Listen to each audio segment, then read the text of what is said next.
예수님께서 십자가에 못 박혀 죽으시고 예수님이 죽으신 후에 아리마대 요셉이 자기의 무덤에 예수님을 장사했습니다. 그리고 경비병들을 시켜서 예수님의 시체를 지키도록 그렇게 만들었는데 안식일이 지나고 나서 여자들이 예수님의 시체에 향유를 바르려고 그들이 예수님의 시체로 나아갑니다. 그런데 걱정을 하죠. 누가 이 돌들을 옮겨줄까? 걱정하며 가던 여인들에게 지진이 나고, 그리고 돌은 옮겨져 있고, 그리고 번개 같고, 그 옷은 희기가 아주 흰 그런 천사들을 만나서 여인들이 무서워서 덜덜 떱니다. 그때 천사가 여자들에게 이야기하기를 무서워하지 마라. 예수님은 여기 계시지 않고 그가 말씀하시던 대로 그는 살아나셨다. 그 이야기를 듣고 제자들에게 그 말을 전하려고 가던 여인들에게 예수님은 다시 나타나셨습니다. 예수님이 나타나셔 평안하냐 물으시고 무서워하지 마라. 형제들에게 갈릴리로 가라고 이야기해라.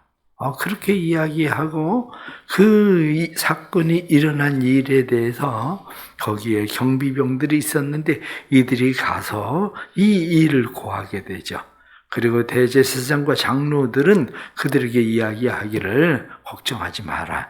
너희가 밤중에 예수님의 제자들이 와서 시체를 훔쳐갔다고 그래라.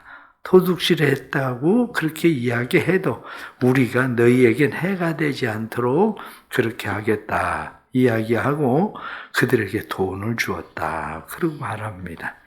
예수님께서 11 제자들에게 나타나서 그들에게 말씀하기를 하늘과 땅의 모든 권세를 너희에게 준다.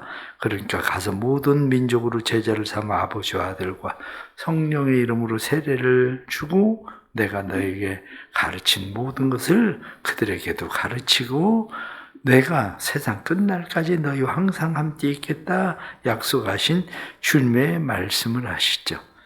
오늘 나타나는 말씀 가운데 특별히 16절부터 마지막 20절까지 나타나는 이 말씀이 예수님께서 우리에게 말씀하신 사명을 주시는 그런 사명의 말씀이죠. 모든 제자들에게 그 예수님께서는 가서 모든 민족을 제자 삼아라 하는 그런 말씀입니다.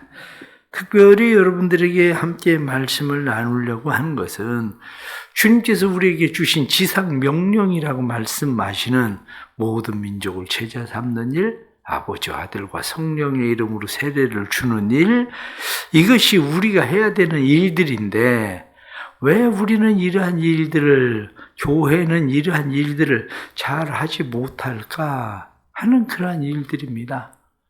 교회 사명을 이야기하면 교회 사명을 주로 4가지로 이야기를 합니다. 교회 사명을 이루기 위해서 필요한 4가지 이야기를 하는데 그 4가지는 첫째는 핵심 가치라고 이야기합니다. 교회의 핵심 가치가 뭐냐? 핵심 가치라고 하는 것은 왜 해야 하는가? 라고 하는 거죠. 왜 해야 하는가? 다시 말하면 사명을 왜 어떻게 해야 이룰 수 있을까? 교회의 사명 왜 해야 됩니까?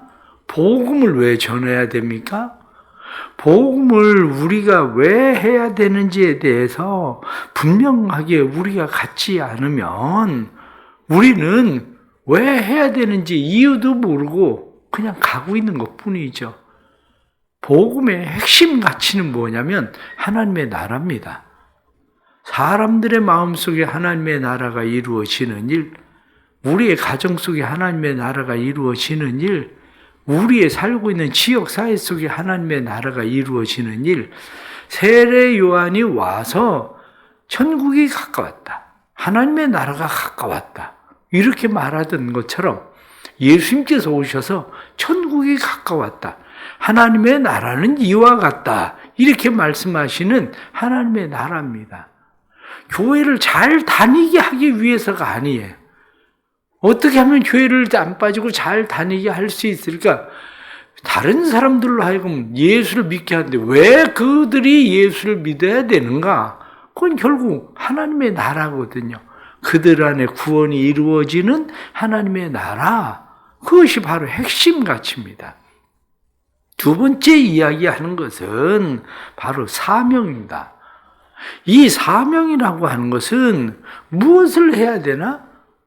하나님의 나라를 이루기 위해서 무엇을 해야 되는가?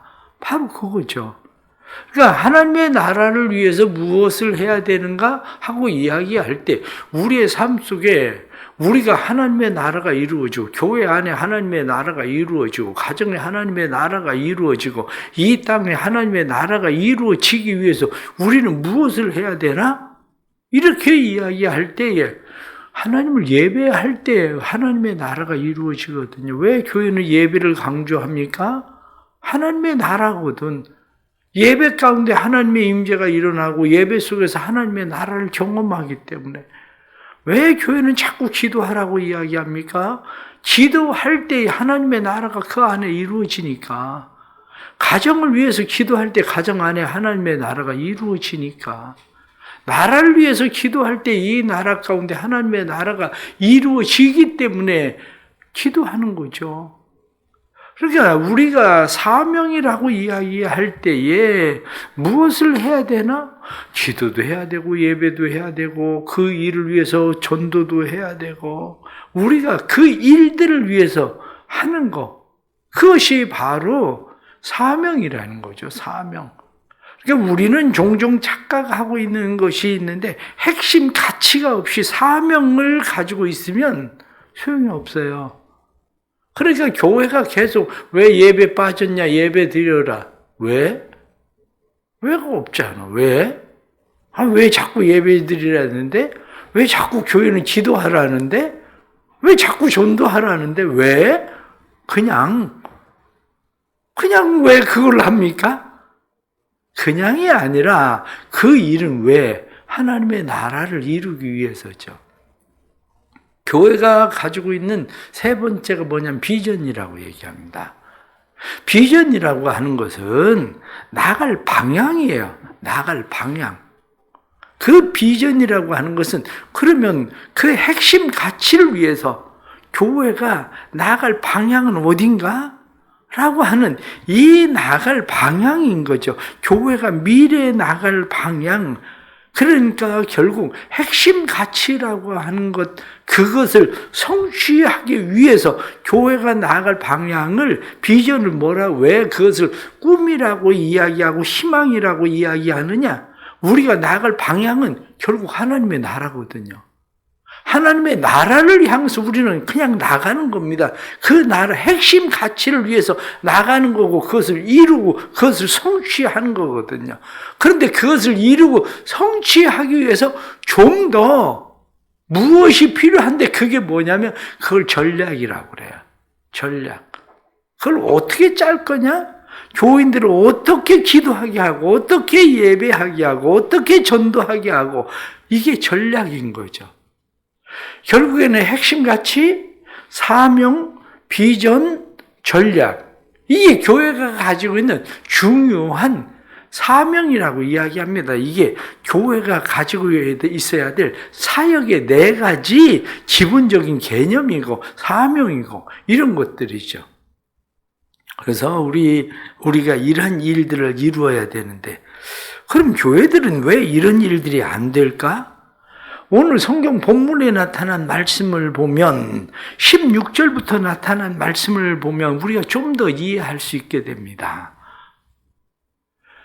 어젯밤에도 요르단하고 한국하고 축구를 해서 2대0으로 져가지고 축구를 보느라고 사람들이 많이 안 나와 새벽에 많이 안 나왔나 본데 우리나라에 탁월한 지도자였었던 사람이 히딩크 아닙니까? 월드컵 신화를 이루었었던 히딩크. 그런데 히딩크가 우리나라를 월드컵 4강에 올려놓았다. 그게 중요한 게 아니었다는 거야. 히딩크가 했었던 가장 중요한 것은 히딩크를 통해서 사람들을 만들어냈다는 거야. 히딩크가.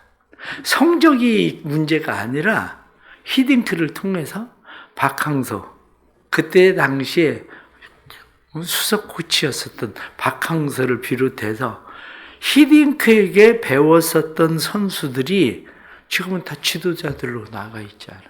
지도자들이 됐잖아요. 그 이유가 뭐냐면 좋은 지도자를 만나니까 좋은 지도자가 되더라는 거예요. 그게. 이 박항서에 대해서 여러 가지 이야기들을 우리가 많이 하지만 박항서에 대해서 그렇게 이야기하죠. 박항서가 왜 그렇게 좋은 지도자냐? 이렇게 이야기할 때 박항서가 선수들을 가르칠 때에 뚜렷한 목적의식이 있었다는 거예요. 그래서 박항서 감독에 대해서 이야기할 때에 뚜렷한 목적의식, 뚜렷한 방향 제시, 그러면서 자기 능력과 자기 믿음에 대한 확신, 그리고 목표를 향한 추진력, 그것을 가지고 선수들을 끌고 갔다. 그렇게 이야기해요. 선수들이 뚜렷한 목적의식을 집어넣고 어디로 가야 되는지 방향을 제시했기 때문에 그 선수들이 일사불란하게 그 일을 따라갔다는 거예요. 그래서 히딩크에 대해서 이야기할 때에 그 5가지 히딩크의 장점을 이야기합니다. 첫 번째는 실력.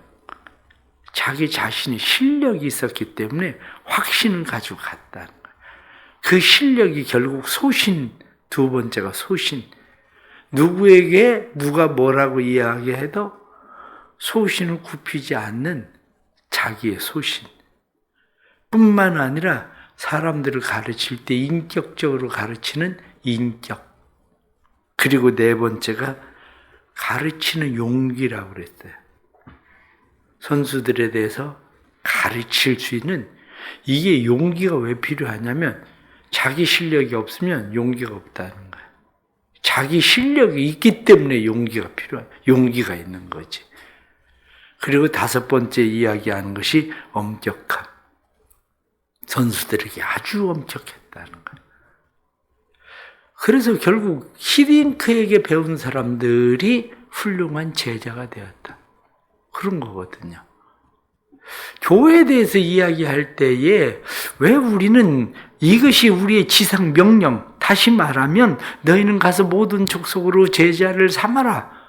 아버지와 아들과 성령의 이름으로 세례를 주고 가르쳐 내가 너에게 분부한 모든 것을 지키게 해라. 이렇게 말씀하는데 왜 이게 안 되냐? 이렇게 이야기할 때에 그 안 되는 몇 가지 이유가 있는데 가장 첫째가 복음, 주님을 경험함이 없다. 내가 복음을 경험하지 않았는데 다른 사람에게 복음을 전한다는 거는 그거는 그냥 나쁜 말로 얘기하면 사기라는 거예요. 그거는. 내가 복음을 만난 적이 실제로는 없는 거죠. 복음을 만난 적이 실제로는 없는데 마치 복음을 만난 것처럼 그건 진짜 복음이 아니라 가짜 복음을 만났는데 예수 믿으니까 마음이 편하더라.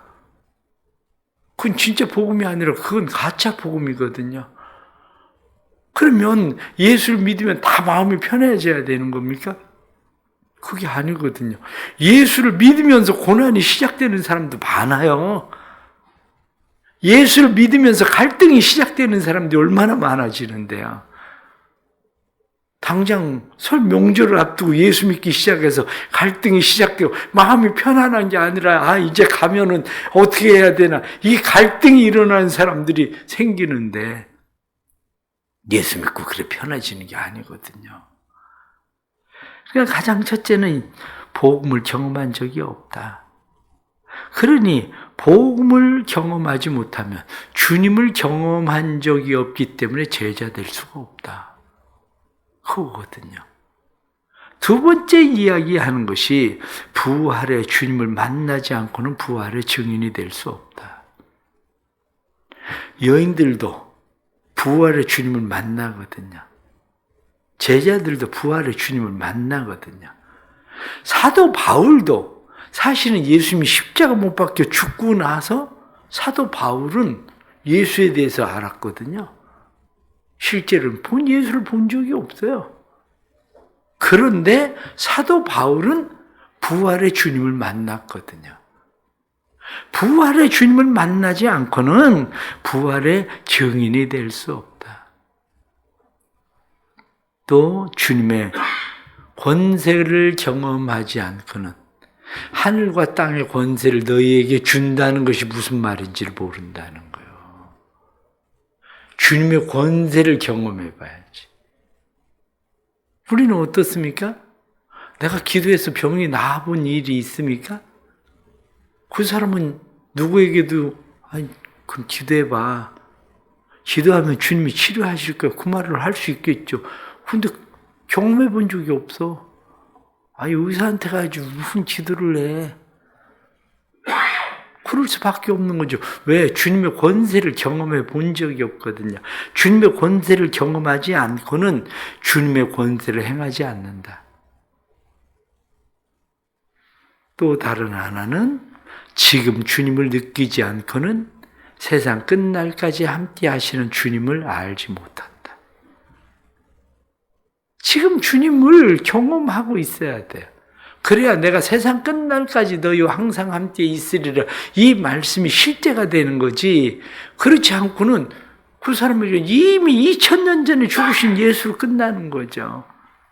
결국 복음이 경험되지 않고 부활의 주님이 경험되지 않고 주님의 권세가 경험되지 않고 지금 함께 계시는 주님이 경험되지 않으면 결국 우리는 복음을 위해서 살 수 있는 사람들이 되지는 않는 거죠.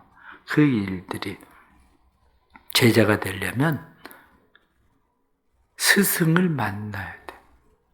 진짜 스승이신 예수 그리스도를 만나지 않고는 제자 될 수도 없고, 자신이 제자 되어서 주님을 경험함이 있어야 다른 사람을 제자 삼을 수 있는 거예요. 제자 삼을 수 있는 거. 제가 큐티에도 써놨지만 오래전에 제가 부교육자를 할 때에 저희 집 옆에 순복음교회를 다니던 여자 집사님이 계셨습니다.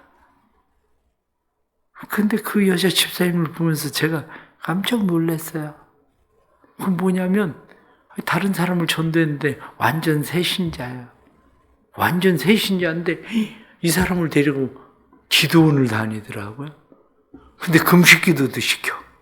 막 새벽에도 끌고 가, 금요기도에도 끌고 가. 내가 마음에 생각, 저렇게 해도 되나? 막 저렇게 막 금식하라고 그러고 기도원 막 끌고 가고 새벽기도에 나가고 저 사람 저러다 금방 떨어지는 거 아니야? 웬걸? 제가 5년, 10년 만들어도 못 만들던 교인을 몇 달 만에 만들어내더라고. 왜냐하면 그 사람을 따라다니면서 이 사람은 예수님을 경험했거든. 그 여자는. 그러니 누구는 몇 달 만에 제자를 만들어내는데 누구는 몇 년을 가르쳐도 제자를 못 만들어. 이유는 간단해. 진짜 제자로서 경험이 안 돼 있으니까 못하는 거예요. 머릿속에는 있는데 머릿속에 있는 걸 가지고 그것을 만들어낼 수 있는 건 아니죠. 그때 생각한 것이 목사는 진짜 제자를 못 만드는데 어떻게 집사는 진짜 제자를 만들까? 제자 된 저 평신도는 또 누군가를 만나면 제자를 만들어내겠구나. 그런데 5년, 10년 교회를 다니게만 만들었지 제자를 못 만들어낸 그 교인은 결국엔 제자를 못 만들어내겠구나. 그거예요. 그렇습니다. 우리가 진짜 제자 되지 못하는 이유가 어디 있는지 우린 다시 생각해야 됩니다. 교회는 분명한 사역의 기본 개념이 있습니다. 핵심 가치도 있고 사명도 있고 비전도 있고 전략도 있고, 그런데 그 모든 것들은 다 주님을 경험하지 않고는 한마디로 이론일 뿐입니다. 그건 이론에 불과한 거지 진짜 제자를 만들어내는 건 아니에요. 우리 교회가 주님을 경험하는, 복음을 경험하는, 부활의 주님을 만나는, 주님의 권세를 경험하는, 지금도 주님이 우리와 함께 계심을 경험하는 그러한 은혜가 삶 속에 일어나기를 간절히 바랍니다. 기도하겠습니다. 하늘과 땅의 모든 권세를 너희에게 준다 하고 말씀하신 주님께서 그 모든 것을 아버지께서 내게 주셨는데 나도 너희에게 그것을 준다. 너희도 가서 모든 족속으로 제자를 삼아 아버지 아들과 성령의 이름으로 세례를 주고 내가 너희에게 가르쳐 분부한 것을 지키게 해라. 말씀하신 대로 우리의 삶에 이 하나님의 은혜와 능력이 머물도록 주님 도와주옵소서. 그래서 삶에 주님을 경험함이 실제가 되게 하시는 놀라운 역사가 나타날 수 있도록 주님 도와주옵소서. 사랑하는 교회가 해야 될 일들, 분명히 하나님께서 우리에게 사역의 기본적인 사명들을 주셨는데 주님, 이러한 일들을 잘 감당하기 위해서 우리에게 필요한 것은 지식이 아니라 주님을 경험함이 필요한데 교회 안에 주님의 권세를 경험하고 복음을 경험하고 부활의 주님을 만나고 뿐만 아니라 지금도 주님이 우리와 함께 계심을 경험하는 사람들이 많아지도록 주님 도와주옵소서.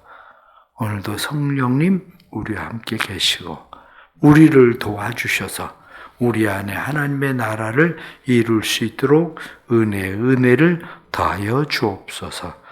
새벽에 믿음으로 기도합니다. 새벽에 믿음으로 기도하는 모든 기도 속에 응답해 주시고 기도가 하나님의 나라에 이르는 기도가 실제되는 삶을 허락해 주옵소서. 1,000번째 예물 드리오니 믿음의 예물이 하나님의 나라에 쌓여지는 예물 되고 마음의 소원이 성취되도록 도와주시고 오늘도 질병 가운데 연약한 성도들과 삶의 여러 가지 힘들고 어려움을 당한 성도들에게 주의 사랑과 그 은총을 더하심이 나타나게 해 주옵소서. 예수 그리스도의 이름 받들어 간절히 기도드리옵나이다. 아멘.